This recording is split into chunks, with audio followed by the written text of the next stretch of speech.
Graça e paz, irmãos, bom dia. Estamos aqui mais uma vez reunidos online, Uma reunião virtual, não é uma reunião física, mas estamos aqui para mais uma escola bíblica dominical, neste dia 24 de maio de 2020, ainda nesse formato digital, porque continuamos em isolamento social por causa da pandemia do coronavírus. E vamos iniciar agora nosso estudo bíblico dominical, que tem sido sobre o livro de Hebreus.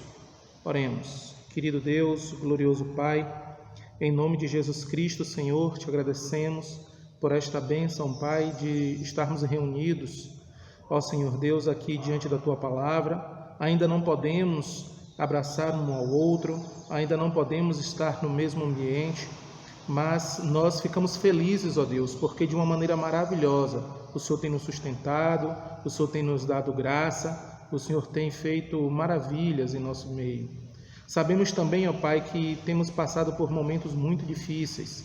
Sabemos que o luto tem chegado às famílias, que as dificuldades têm se avolumado, há dificuldades financeiras, questões de saúde, Pai. Ó Senhor, mais uma vez nós clamamos por este país, nós clamamos, ó Pai, que o Senhor freie esta pandemia, ó Pai, mas que seja feita a Tua vontade, Senhor. Mais uma vez queremos aqui declarar em adoração ao Senhor, que nós cremos que todas as coisas estão debaixo da Tua potente mão, que nada pega ao Senhor de surpresa e que, portanto, ó Deus, nós confiamos no Teu plano perfeito e sabemos, ó Pai, que um dia estaremos sempre com o Senhor. Nós te agradecemos, ó Deus, e te pedimos em nome de Jesus Cristo que o Senhor abençoe esse estudo nesta manhã, que possamos, ó Deus, crescer espiritualmente. Nós te pedimos que o Teu Espírito Santo, ó Senhor Deus, prepare os nossos corações para este crescimento que é tão necessário neste momento tão difícil que temos vivido. Portanto, nós te pedimos que nossos corações sejam preparados, porque nós confiamos, nós cremos que a Tua palavra é viva e eficaz e mais penetrante do que qualquer espada bigume, ó Pai.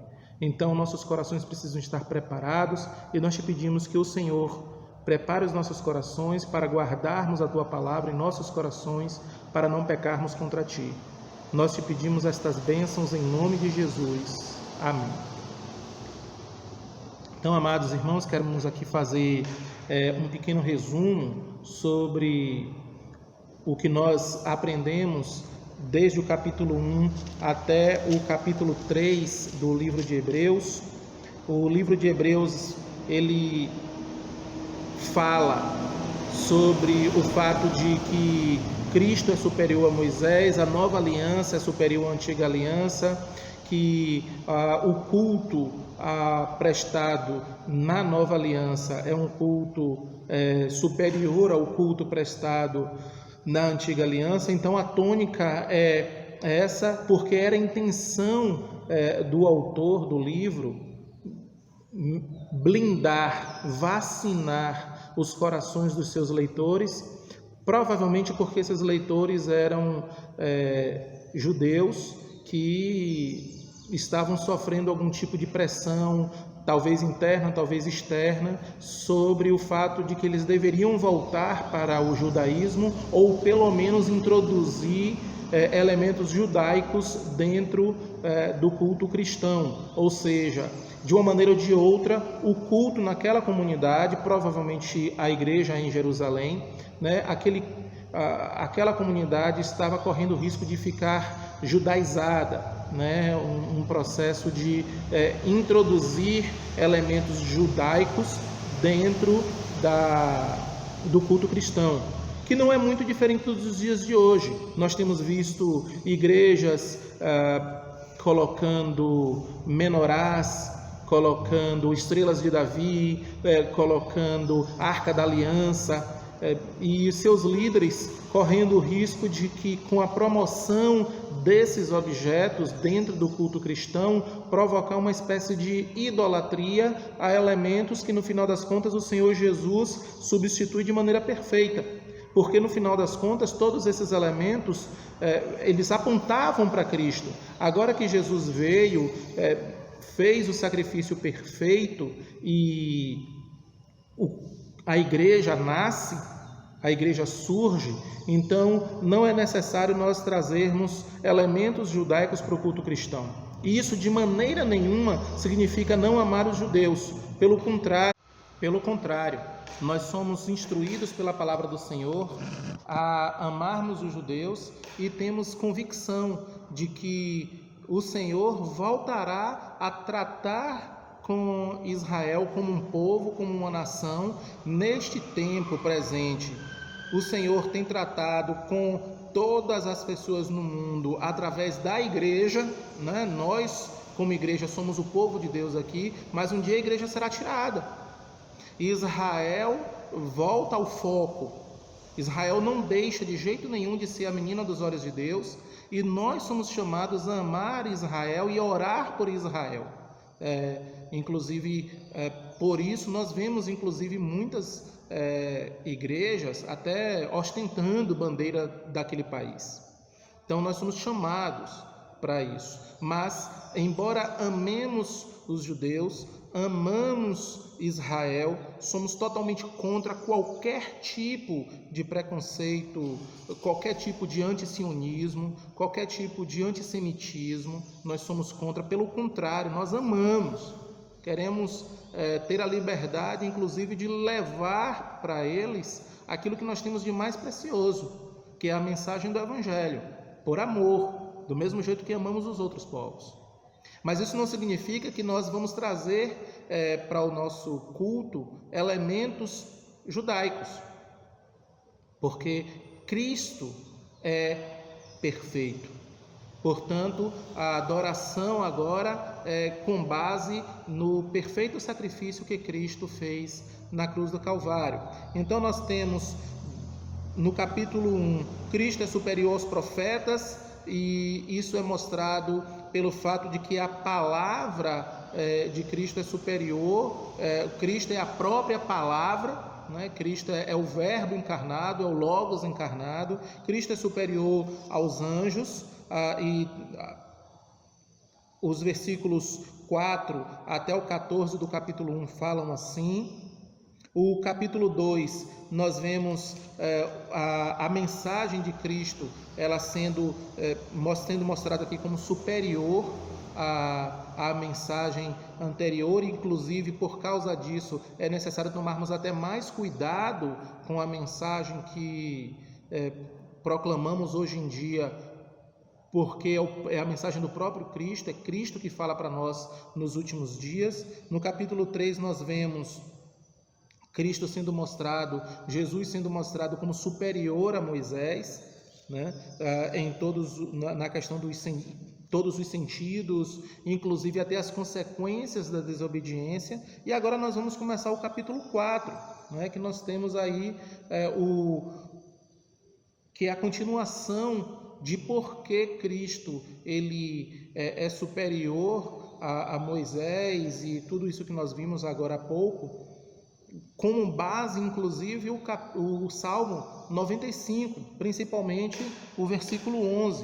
Então, que nós temos esse trecho da palavra do Senhor mostrando isso. A ideia toda de Hebreus é essa, é para alertar os cristãos, que é para eles não negligenciarem o culto, que é para eles não buscarem algum tipo de conforto excessivo no culto cristão. Pelo contrário, é necessário que a mensagem da palavra ela não seja o tempo todo confortável. Pelo contrário, o normal é que a mensagem da palavra inclusive traga desconforto, porque a mensagem é sobre santidade. Nós somos pecadores, por mais que sejamos redimidos, por mais que sejamos lavados pelo sangue do Cordeiro, a nossa natureza ainda não foi glorificada, a gente ainda tem essa questão do pecado. Então, a ideia do capítulo 4 é mostrar realmente Jesus como superior em todos os aspectos. Neste caso aqui específico, o descanso que Moisés oferece, que no final das contas Josué que leva a cabo, porque nem aquela geração e nem o próprio Moisés conseguem entrar na terra prometida, é Josué que entra. Mas a gente vai ver aqui que o descanso que Cristo oferece, ele inclusive é superior àquele descanso que aquela segunda geração após a saída de Israel da escravidão no Egito experimenta, né? Então diz assim a palavra do Senhor: temamos, pois, que porventura deixada a promessa de entrar no seu repouso, pareça que algum de vós fica para trás, porque também a nós foram pregadas as boas novas como a eles, mas a palavra da pregação nada lhes aproveitou, porquanto não estava misturada com a fé naqueles que a ouviram. Porque nós, os que temos crido, entramos no repouso tal como disse: assim jurei na minha ira que não entrarão no meu repouso, embora as suas obras estivessem acabadas desde a fundação do mundo. Porque em certo lugar disse assim do dia sétimo: repousou Deus de todas as suas obras no sétimo dia. E outra vez nesse lugar: não entrarão no meu repouso, visto, pois, que resta que alguns entrem nele, e que aqueles a quem primeiro foram pregadas as boas novas não entraram por causa da desobediência. Determina outra vez um certo dia, hoje, dizendo por Davi, muito tempo depois, como está escrito: hoje, se ouvirdes a sua voz, não endureçais os vossos corações. Porque se Josué lhes houvesse dado repouso, não falaria depois disso de outro dia. Portanto, resta ainda um pouco para o povo de Deus, porque aquele que entrou no seu repouso, ele próprio repousou de suas obras, como Deus das suas. Procuremos, pois, entrar naquele repouso, para que ninguém caia no mesmo exemplo de desobediência. Porque a palavra de Deus é viva e eficaz, e mais penetrante do que qualquer espada de dois gumes, e penetra até a divisão da alma e do espírito, das juntas e medulas, e é apta para discernir os pensamentos e intenções do coração. E não há criatura alguma encoberta diante dele, antes todas as coisas estão nuas e patentes aos olhos daquele com quem temos de tratar. Então nós temos aqui Hebreus capítulo 4, versículos de 1 a 13, e a nossa intenção é aprendermos acerca desse trecho e como melhorarmos a nossa adoração e a nossa vida cristã individual na nossa comunhão com Deus, e como também melhorarmos a nossa adoração e a nossa vida cristã como igreja, como grupo de pessoas lavadas e remidas pelo sangue do Cordeiro, para que o nome do Senhor seja glorificado aqui nesta terra. Então nós temos aqui no versículo 1: temamos, pois, que porventura deixada a promessa de entrar no seu repouso, pareça que algum de vós fica para trás.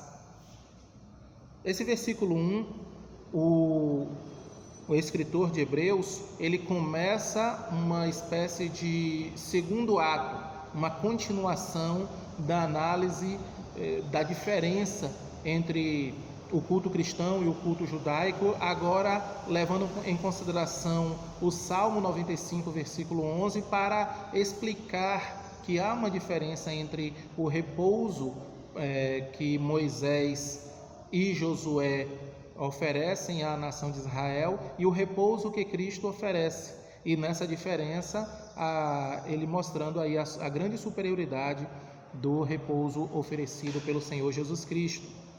Então, em primeiro lugar, a primeira coisa que vamos ver é que o temor é necessário.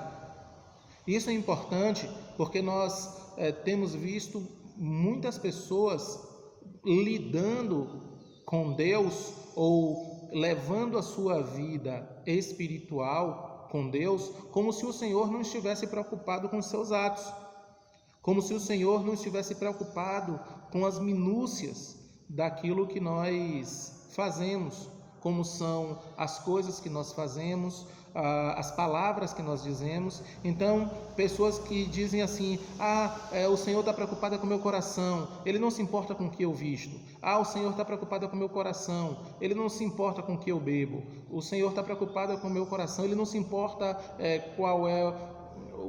quais são as amizades com as quais eu tenho algum tipo de comunhão. Então, a primeira coisa que o escritor do livro aqui leva em consideração é nos exortar a temermos. Temamos, pois. É necessário termos temor. E não só nessas áreas que eu falei agora, como em todas as áreas de nossas vidas.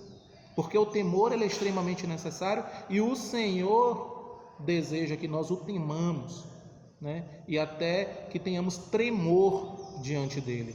Tal a necessidade de enxergarmos como solene o nosso relacionamento com o Senhor e o quanto Ele preza que nós tenhamos respeito ao seu nome. Então, temamos, pois, que porventura, deixada a promessa de entrar no repouso, pareça que alguns de vós ficaram para trás. O descanso ou o repouso que ele propõe é aquele repouso que é diferente do repouso do Antigo Testamento. Por exemplo, em Mateus capítulo 11, versículo 29, a palavra de Deus diz assim: Mateus capítulo 11, verso 29.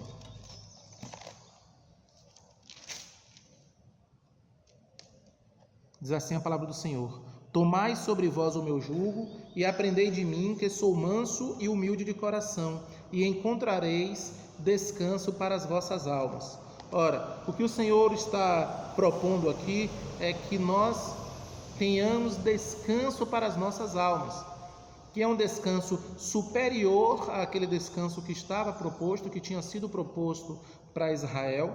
E o Senhor, ao prometer esse descanso, Ele cumpre, porque o Senhor, Ele tem essa capacidade de cumprir o que promete, porque o Senhor não pode mentir, a sua palavra não volta atrás.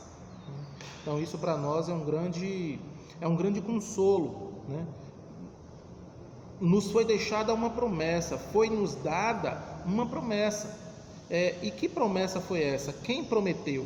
Porque temamos, pois, que deixada a promessa de entrar no repouso, pareça que algum de vós fique para trás. Agora, quem foi que deixou essa promessa? Quem foi que prometeu para nós? Porque a base de como nos relacionarmos com uma promessa, ela se dá pelo fato de quem é que promete. Não só quem espera pela promessa, mas também quem promete. Então, em 1 Tessalonicenses, capítulo 5, versículo 1 Tessalonicenses 5, 23 e 24. A palavra do Senhor nos diz assim: 5, 23 e 24. E o mesmo Deus de paz vos santifique em tudo, e todo o vosso espírito e alma e corpo sejam plenamente conservados irrepreensíveis para a vinda de nosso Senhor Jesus Cristo, fiel ao que vos chama, o qual também o fará. Então o Senhor é fiel, Ele promete e Ele é fiel para fazer aquilo que Ele prometeu. Filipenses 1,6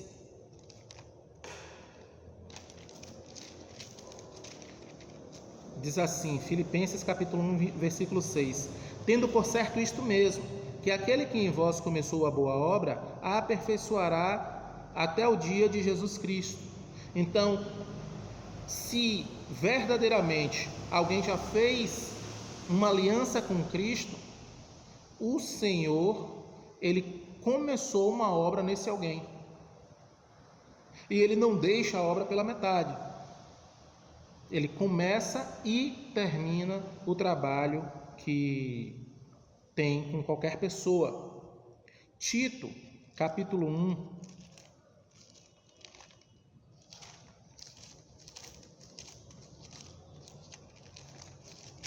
Tito, capítulo 1.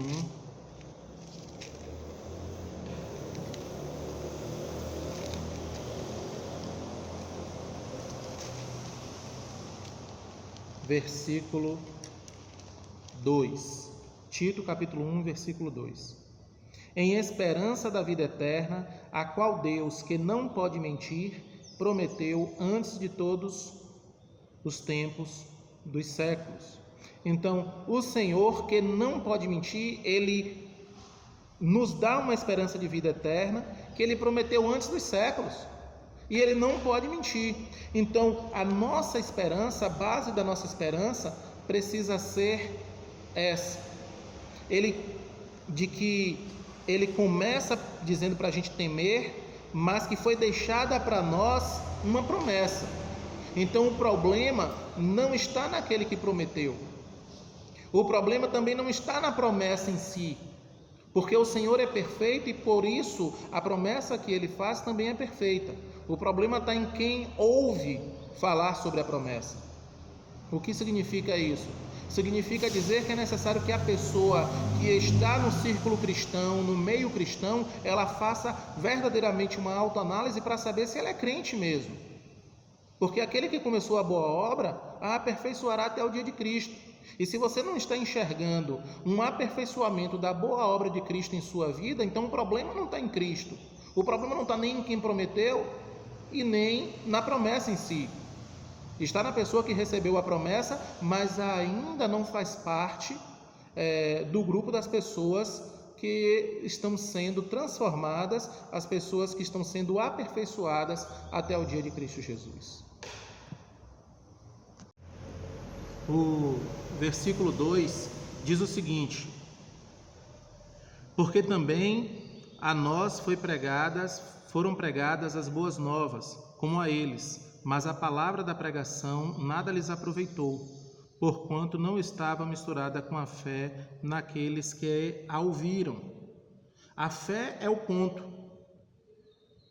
Então, como vimos no versículo anterior, o problema não está nem em quem prometeu e nem na mensagem prometida, na promessa em si, mas sim no fato de que nem todos os ouvintes que ouvem acerca da promessa têm fé. Então, o problema todo não está na questão de quem prometeu, mas no fato de que algumas pessoas não têm fé. Por mais que convivam conosco, por mais que façam parte da igreja, não têm fé.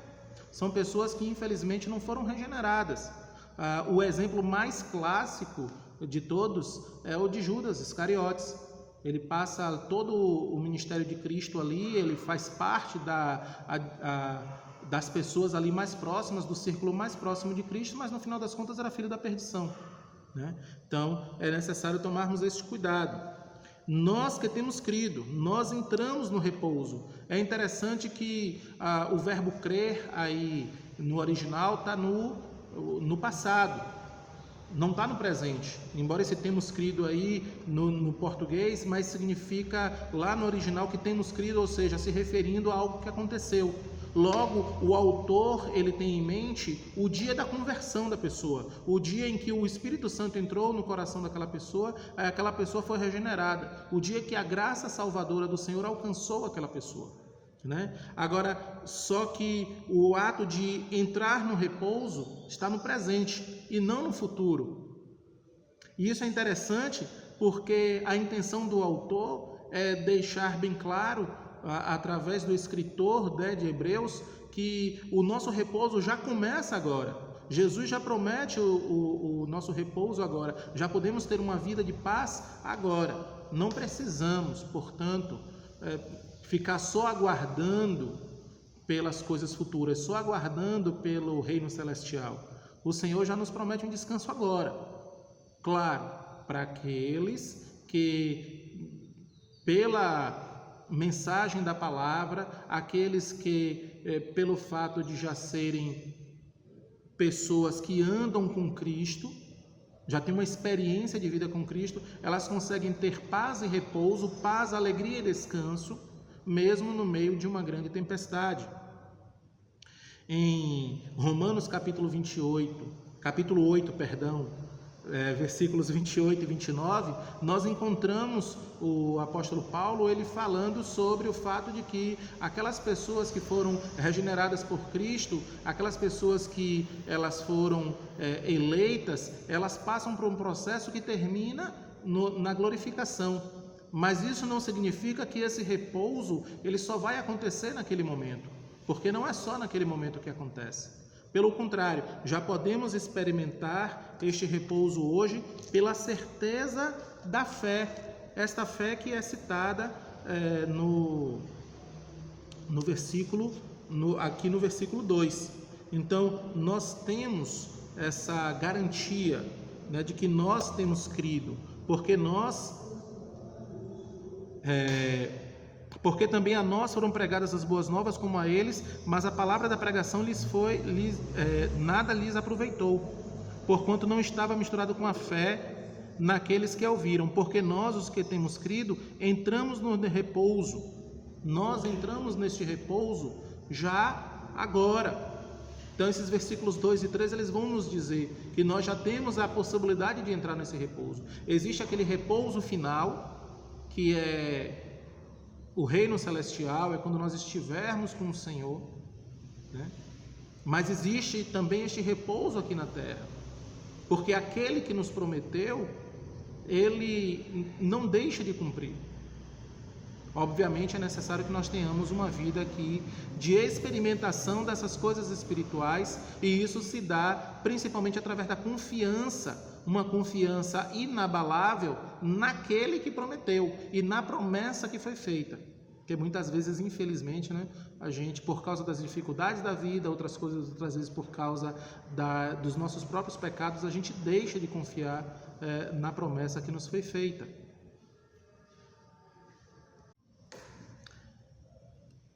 Continuando aqui os versículos 2 e 3, sobre o repouso do Senhor, nós encontramos em 1 Coríntios capítulo 15, versículo 53, o seguinte: porque convém que isto que é corruptível se revista da incorruptibilidade, e isto que é mortal se revista da imortalidade. É claro que nós não nos esquecemos e nem de maneira nenhuma deixamos de orar pelo retorno de Cristo, né? Nós amamos a volta de Cristo e ansiamos pelo dia que isto que é corruptível se revista da incorruptibilidade, e isto que é mortal se revista da imortalidade, e que sejamos semelhantes a Jesus, claro. Mas de maneira nenhuma diminui o fato, essa esperança de que seremos transformados, diminui o fato de que já podemos experimentar agora essa promessa maravilhosa que o Senhor faz para nós de experimentarmos aqui, hoje, esse descanso que o Senhor promete. Amém? Em Gênesis capítulo 1, nós vemos o Senhor ele nos dando seu próprio exemplo sobre a questão do descanso. Em Gênesis capítulo 1, versículo 31, e leremos até o capítulo 2, versículo 3. Gênesis 1, 31 diz assim: e viu Deus tudo quanto tinha feito, e eis que era muito bom. E foi a tarde e a manhã, o dia sexto. Assim, os céus e a terra e todo o seu exército foram acabados. Havendo Deus acabado no dia sétimo a sua obra que tinha feito, descansou no sétimo dia de toda a sua obra que tinha feito.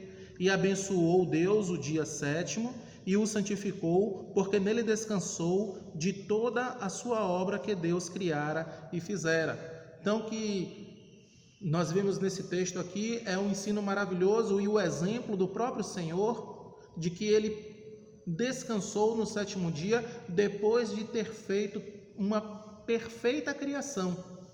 E é interessante que a palavra aqui no original para descanso, que Deus ele descansou no sétimo dia, não é uma palavra que arremete a ficar parado porque está cansado, recobrando as forças. Não, a palavra descansar aqui significa parar para aproveitar uma obra perfeita que foi acabada.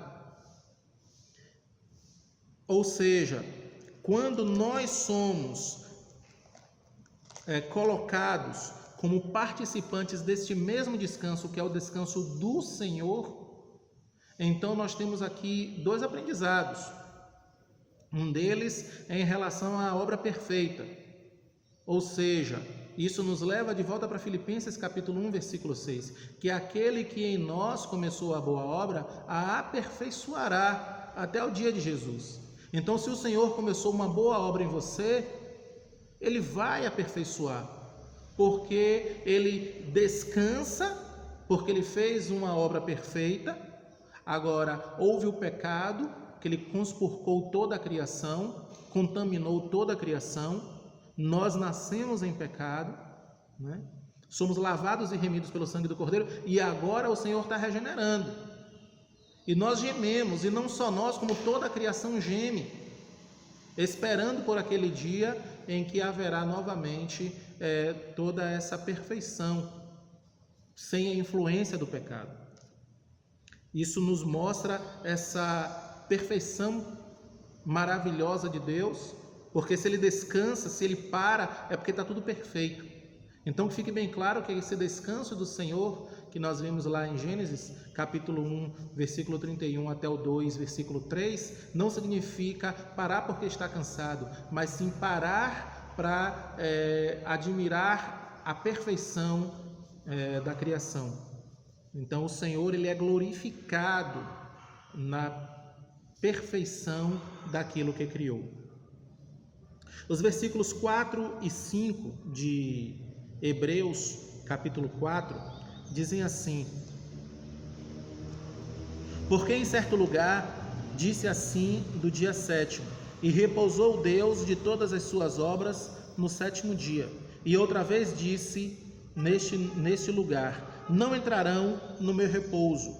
Aqui o escritor de Hebreus, ele continua o seu aprofundamento na dissertação, na sua análise do Salmo 95, principalmente o versículo 11.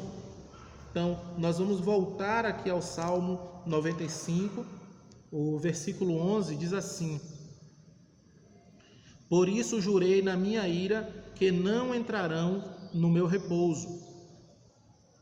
Porque o escritor de Hebreus, ele passa tanto tempo falando sobre o Salmo 95 e está sempre voltando inclusive para o versículo 11, porque ele está falando justamente do fato de que o repouso que Cristo oferece é um repouso superior ao repouso oferecido por Moisés. E nos versículos 4 e 5, quando o Senhor ele repousa de maneira perfeita, em Salmo 95, versículo 11, mostra justamente o efeito inverso no que se refere àqueles homens, àquela geração. Não entrarão no meu repouso. É interessante nós vermos esse contraste, e tudo isso por causa daquilo que está escrito no versículo 2. É necessário que haja fé, porque pela graça sois salvos por meio da fé, e isto não vem de vós, é dom de Deus. Então é necessário que haja fé para que a obra do Senhor seja iniciada e concluída na vida daquelas pessoas. Então o escritor ele ressalta que aquela geração não entraria no descanso do Senhor porque ela não acreditou, é por causa da sua incredulidade. Então, que não haja nenhuma dúvida sobre o porquê aquela geração não entrou no repouso do Senhor na terra de Canaã, para que de maneira nenhuma alguém possa acreditar que aquela geração não entrou por causa das obras, porque não obedeceu, porque não cumpriu os mandamentos.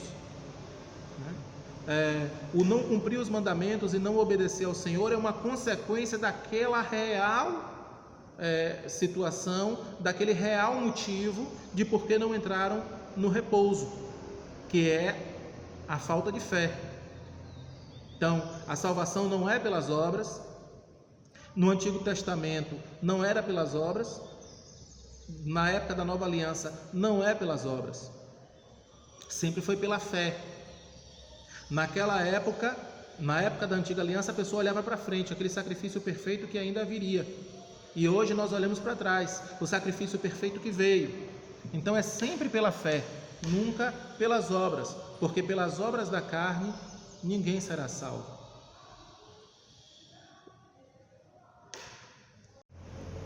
O versículo 2 diz o seguinte: porque também a nós foram pregadas as boas novas, como a eles, mas a palavra da pregação nada lhes aproveitou, porquanto não estava misturada com a fé naqueles que a ouviram. A fé é o ponto. Então, como vimos no versículo anterior, o problema não está nem em quem prometeu e nem na mensagem prometida, na promessa em si, mas sim no fato de que nem todos os ouvintes que ouvem acerca da promessa têm fé. Então, o problema todo não está na questão de quem prometeu, mas no fato de que algumas pessoas não têm fé. Por mais que convivam conosco, por mais que façam parte da igreja, não têm fé. São pessoas que infelizmente não foram regeneradas. O exemplo mais clássico de todos é o de Judas Iscariotes.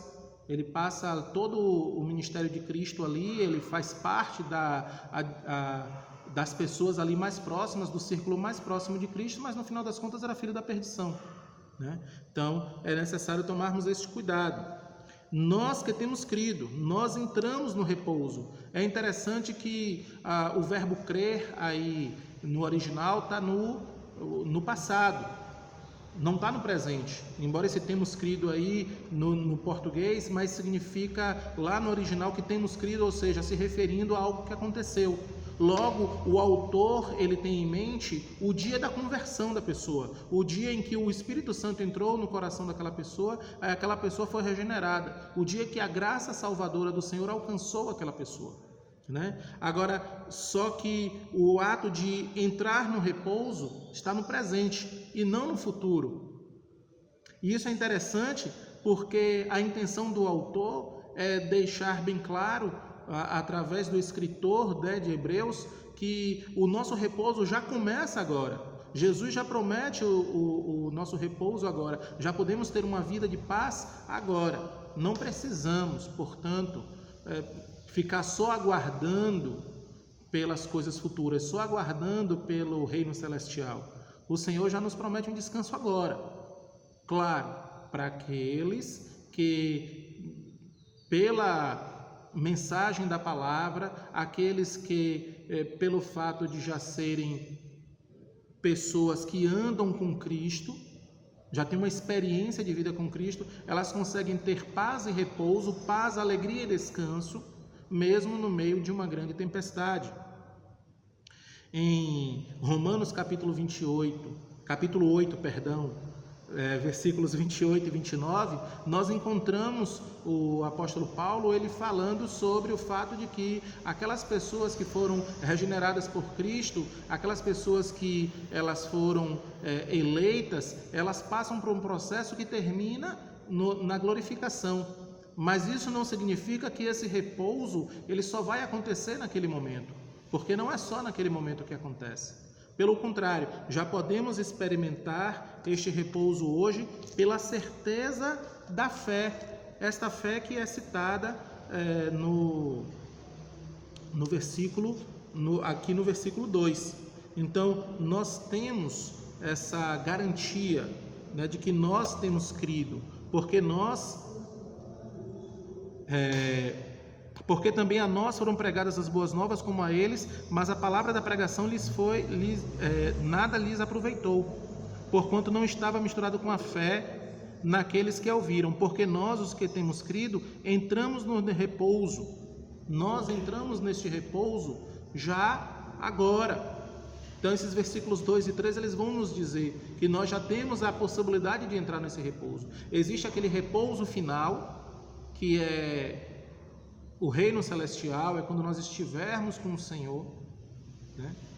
Mas existe também este repouso aqui na terra, porque aquele que nos prometeu, ele não deixa de cumprir.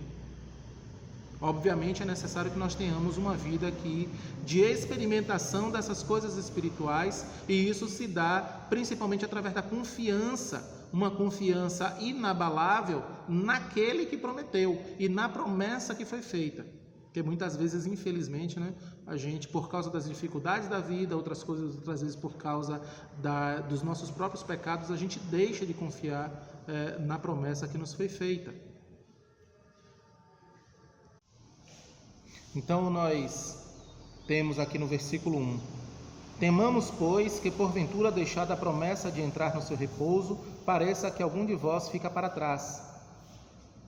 Esse versículo 1, o escritor de Hebreus, ele começa uma espécie de segundo ato, uma continuação da análise da diferença entre o culto cristão e o culto judaico, agora levando em consideração o Salmo 95, versículo 11, para explicar que há uma diferença entre o repouso que Moisés e Josué oferecem à nação de Israel e o repouso que Cristo oferece.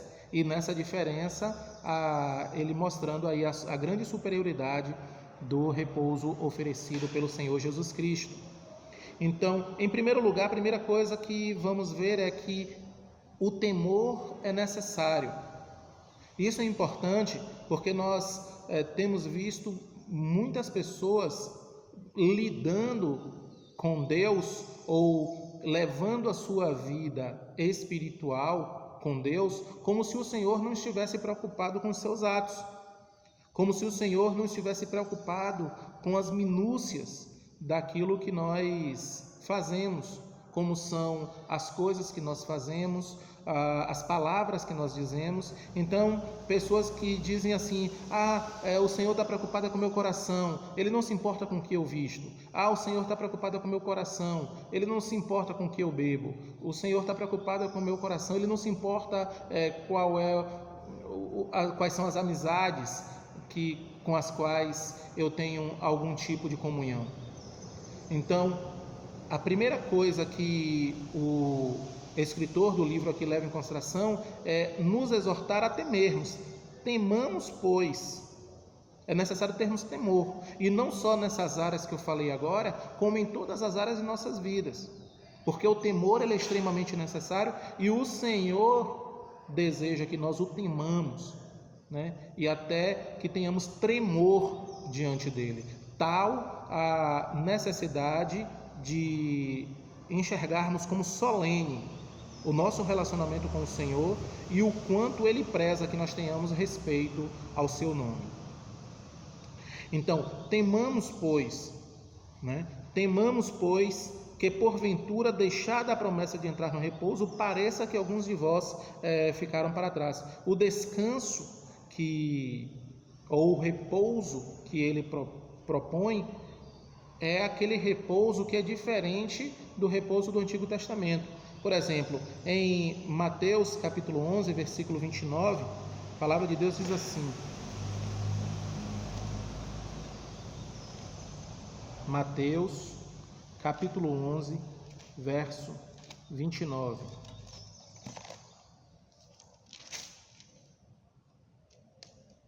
Diz assim a palavra do Senhor: tomai sobre vós o meu jugo e aprendei de mim, que sou manso e humilde de coração, e encontrareis descanso para as vossas almas. Ora, o que o Senhor está propondo aqui é que nós tenhamos descanso para as nossas almas, que é um descanso superior àquele descanso que estava proposto, que tinha sido proposto para Israel. E o Senhor, ao prometer esse descanso, Ele cumpre, porque o Senhor ele tem essa capacidade de cumprir o que promete, porque o Senhor não pode mentir, a sua palavra não volta atrás. Então isso para nós é um grande consolo, Nos foi deixada uma promessa, foi nos dada uma promessa. E que promessa foi essa? Quem prometeu? Porque Temamos, pois, que deixada a promessa de entrar no repouso, pareça que algum de vós fique para trás. Agora, quem foi que deixou essa promessa? Quem foi que prometeu para nós? Porque a base de como nos relacionarmos com uma promessa, ela se dá pelo fato de quem é que promete. Não só quem espera pela promessa, mas também quem promete. Então, em 1 Tessalonicenses, capítulo 5, versículo 1 Tessalonicenses 5, 23 e 24. A palavra do Senhor nos diz assim: 5, 23 e 24. E o mesmo Deus de paz vos santifique em tudo, e todo o vosso espírito e alma e corpo sejam plenamente conservados irrepreensíveis para a vinda de nosso Senhor Jesus Cristo, fiel ao que vos chama, o qual também o fará. Então o Senhor é fiel, Ele promete e Ele é fiel para fazer aquilo que Ele prometeu. Filipenses 1,6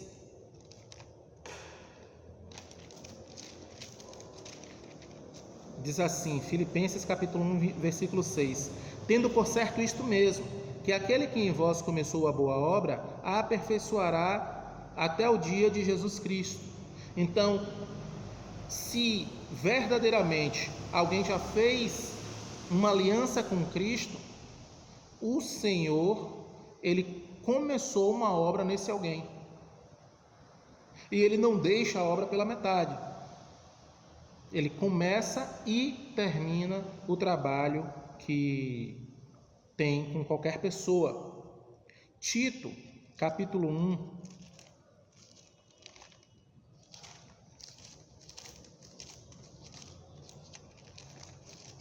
Tito, capítulo 1.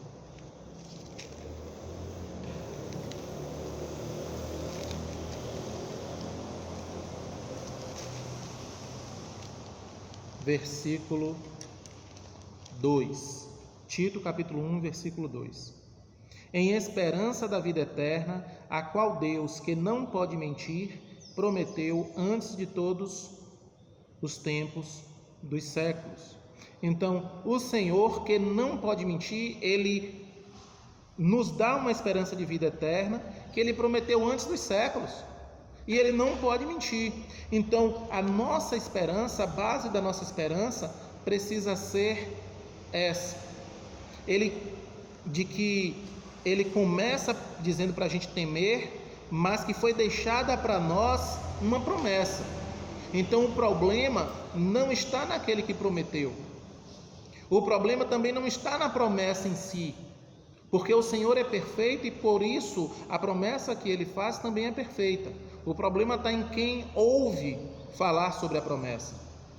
O que significa isso? Significa dizer que é necessário que a pessoa que está no círculo cristão, no meio cristão, ela faça verdadeiramente uma autoanálise para saber se ela é crente mesmo. Porque aquele que começou a boa obra, a aperfeiçoará até o dia de Cristo. E se você não está enxergando um aperfeiçoamento da boa obra de Cristo em sua vida, então o problema não está em Cristo. O problema não está nem em quem prometeu e nem na promessa em si. Está na pessoa que recebeu a promessa, mas ainda não faz parte do grupo das pessoas que estão sendo transformadas, as pessoas que estão sendo aperfeiçoadas até o dia de Cristo Jesus. Pelo contrário, nós somos instruídos pela palavra do Senhor a amarmos os judeus e temos convicção de que o Senhor voltará a tratar com Israel como um povo, como uma nação, neste tempo presente. O Senhor tem tratado com todas as pessoas no mundo através da igreja, né? Nós, como igreja, somos o povo de Deus aqui, mas um dia a igreja será tirada. Israel volta ao foco. Israel não deixa de jeito nenhum de ser a menina dos olhos de Deus, e nós somos chamados a amar Israel e orar por Israel. Por isso nós vemos inclusive muitas igrejas até ostentando bandeira daquele país. Então nós somos chamados para isso. Mas embora amemos os judeus, amamos Israel, somos totalmente contra qualquer tipo de preconceito, qualquer tipo de antissionismo, qualquer tipo de antissemitismo. Nós somos contra, pelo contrário, nós amamos, queremos ter a liberdade, inclusive, de levar para eles aquilo que nós temos de mais precioso, que é a mensagem do Evangelho, por amor, do mesmo jeito que amamos os outros povos. Mas isso não significa que nós vamos trazer para o nosso culto elementos judaicos, porque Cristo é perfeito. Portanto, a adoração agora é com base no perfeito sacrifício que Cristo fez na cruz do Calvário. Então nós temos no capítulo 1, Cristo é superior aos profetas, e isso é mostrado pelo fato de que a palavra de Cristo é superior, Cristo é a própria palavra, né? Cristo é o verbo encarnado, é o logos encarnado. Cristo é superior aos anjos, e os versículos 4 até o 14 do capítulo 1 falam assim. O capítulo 2, nós vemos a mensagem de Cristo, ela sendo mostrada aqui como superior à mensagem anterior. Inclusive, por causa disso, é necessário tomarmos até mais cuidado com a mensagem que proclamamos hoje em dia, porque é a mensagem do próprio Cristo, é Cristo que fala para nós nos últimos dias. No capítulo 3 nós vemos Cristo sendo mostrado, Jesus sendo mostrado como superior a Moisés, né? Na questão dos todos os sentidos, inclusive até as consequências da desobediência. E agora nós vamos começar o capítulo 4, né? Que nós temos aí que é a continuação de por que Cristo ele é superior a Moisés e tudo isso que nós vimos agora há pouco, como base, inclusive, o Salmo 95, principalmente o versículo 11.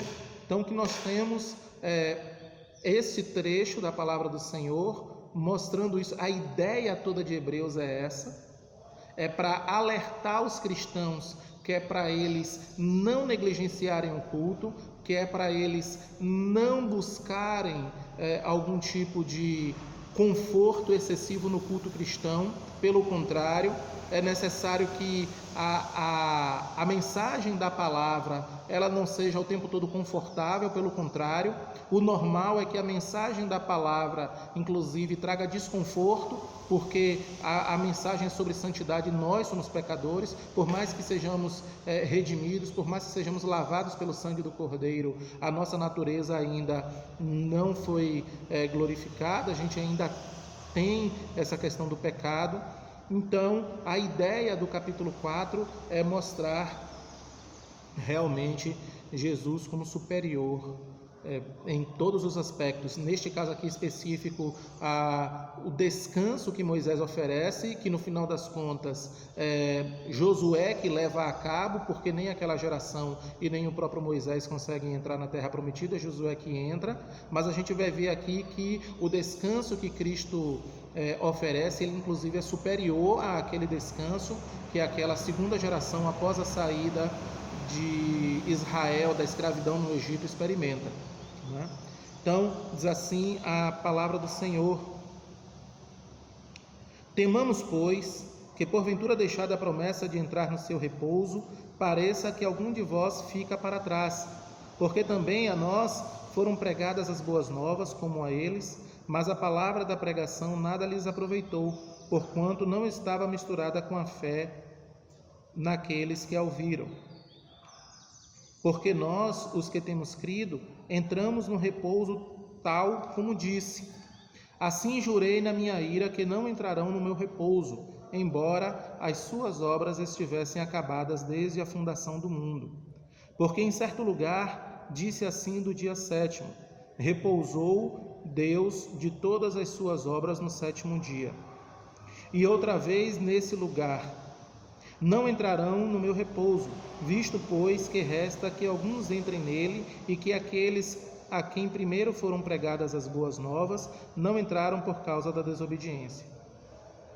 Determina outra vez um certo dia, hoje, dizendo por Davi, muito tempo depois, como está escrito: hoje, se ouvirdes a sua voz, não endureçais os vossos corações.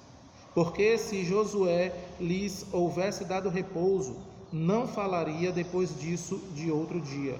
Portanto, resta ainda um pouco para o povo de Deus, porque aquele que entrou no seu repouso, ele próprio repousou de suas obras, como Deus das suas. Procuremos, pois, entrar naquele repouso, para que ninguém caia no mesmo exemplo de desobediência.